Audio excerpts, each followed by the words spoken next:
आपण या जगात का आहोत? मित्रांनो, हा प्रश्न खूप खोल आहे की आपण या जगात का आलो आहोत. काय माणूस फक्त खाणे, पिणे, झोपणे आणि पैसे कमावण्यासाठी जन्माला आला आहे का? जर हेच जीवनाचे ध्येय असते तर प्राणी देखील हेच करतात. मग माणसाला इतकी विचार करण्याची बुद्धी का दिली गेली? सत्य हे आहे की माणसाला असेच विनाकारण निर्माण केलेले नाही. ज्याप्रमाणे प्रत्येक गोष्टीचा काही ना काही उद्देश असतो, त्याचप्रमाणे माणसाच्या जीवनाचाही एक उद्देश आहे.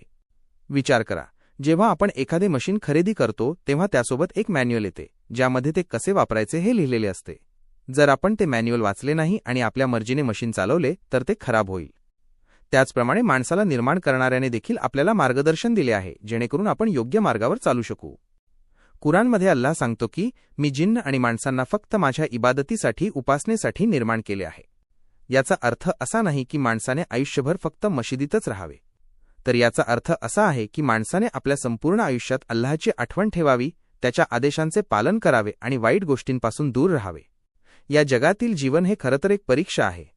येथे आपल्याला पाहिले जात आहे की आपण योग्य आणि अयोग्य यापैकी काय निवडतो. काही लोक चांगुलपणाचा मार्ग निवडतात, खरे बोलतात, लोकांशी चांगले वागतात, आणि काही लोक खोटेपणा, अन्याय आणि वाईट मार्गाचा अवलंब करतात. एक दिवस असा येईल जेव्हा प्रत्येक माणसाला आपल्या प्रत्येक कामाचा हिशोब द्यावा लागेल. ज्याने चांगले केले असेल त्याला बक्षीस मिळेल आणि ज्याने वाईट केले असेल त्याला शिक्षा मिळेल. म्हणूनच समजूतदार माणूस तोच आहे जो या जगाला फक्त मौजमजेची जागा न समजता परलोकाच्या, आखेरतच्या तयारीची जागा समजतो. मित्रांनो, आयुष्य खूप छोटे आहे. आज आपण तरुण आहोत, उद्या वृद्ध होऊ आणि एक दिवस आपल्याला या जगातून जायचेच आहे.